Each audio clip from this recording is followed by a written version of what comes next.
The roebuck season is finally here, and I've been invaded by the Irish. This morning I'll be taking one of my guests from the Emerald Isle, Stephen Dunbar, to a promising location. Stephen gathers his gear and loads up the Merkel Helix magazine with gecko soft points before making his way to the rendezvous point for a quick pre-stalk briefing from yours truly. Okay, Stephen, I showed you around yesterday. That's we spent the whole afternoon having a good look round. We saw a lot of sign, a lot of fresh scent scraping, roebuck sign. Yeah, good marks along the places there, yeah. Yeah, fraying everywhere. Yeah, they're getting lively, all right. All right. Lively. So yeah, we saw a good sign of bucks. Are you familiar with the corner of the farm that you're going to walk around? Yeah, just down below High Seat, out round corner there at the bottom end. Yeah, you've got it. So off the boundary, yeah. You make your plan. You've got your corner. If you're up in the high seat there. Just see which way the buck's going, work the wind obviously. Yeah. You're experienced stalker, safe shot, it's flat ground, but backstop's the important thing. Keep that in mind best possible, yeah. Yeah, absolutely. Okay, so let's see how the Irish do it. We'll try our best anyway. Okay. Look at the Irish, hopefully. Clearly full of enthusiasm, Stephen is quickly into position. Conditions are looking good for a classic English low ground roe encounter.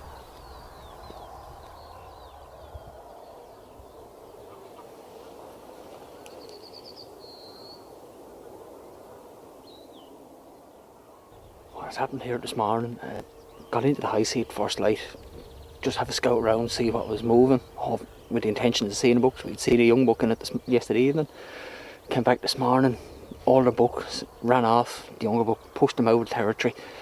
He's moved back in from where he's came. What we've done now, we've came back to the upper end of the farm, got the wind right, and we're coming back along the hedgerow that he was moving up with the hope we're going to be coming back this way, see what happens from there.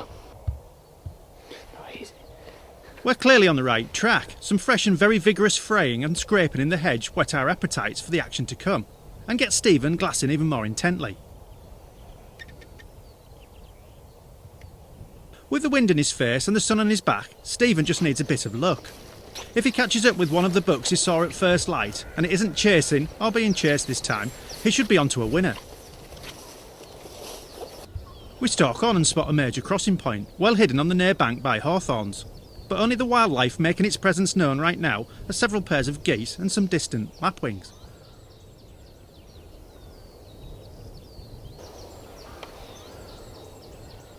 A few hares also share the morning sun with Stephen, but the roe have made themselves scarce.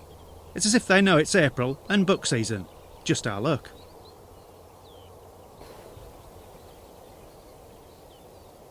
Right. With no deer to speak of, Stephen opts for a consolation prize by putting some imaginary lead on a passing crow. Realising the cameras are still rolling, he quickly gets back to the stalk in hand.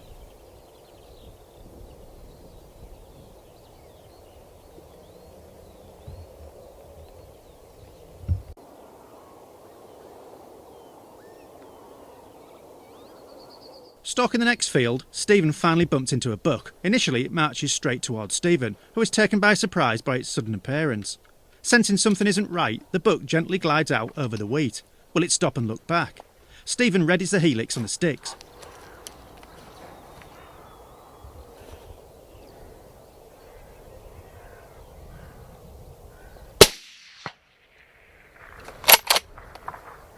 Take your time, he's going to go down. He's going down. There he is. With the buck presenting a broadside opportunity, just as hoped, Stephen made the most of it with a good shot.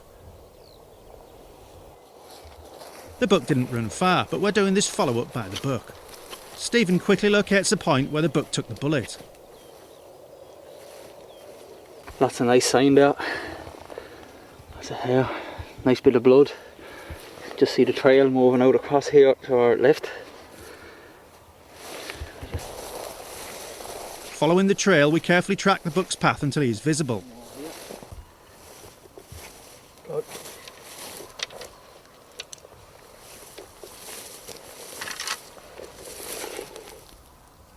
No blink reaction confirms a successful one-shot kill.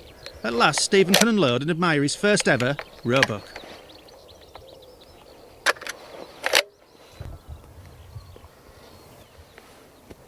He is a beauty. So, first roebuck. First roebuck. We stopped in the bottom corner, just where we had said we had come in, hoping to cut across this lad's sign. Hadn't gone 20 yards. Buck was coming our direction to meet us. We'd obviously got it right. Stood a bit, didn't like what he saw, took out into the wheat here. Managed to bundle a shot into him somehow. Covered maybe 10 yards from one tram line to the other. Here we have him. First roebuck ever. Can't get much better than that. This buck is destined for my freezer via the larder. Stephen proceeds with the field gralloch and checks his shot placement.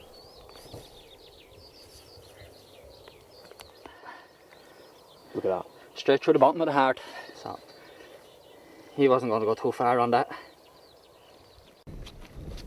Stephen's kit performed well and he's a happy Irishman, and we're happy too, with the shooting show's first roebuck of 2014 on film.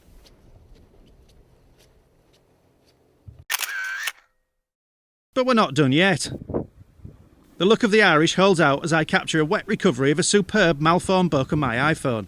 Shot by Stephen's friend Jason Doyle, it's a real buck of a lifetime.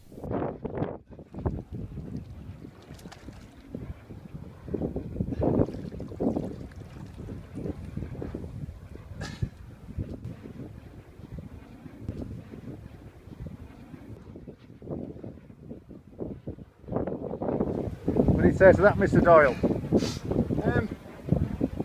I'm a bit wet. Jeez, he's a special buck though, he's lovely. Yeah.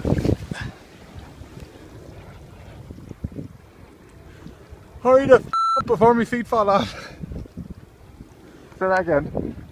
Would you mind quickly taking the buck from me so I can get out of the icy water, please?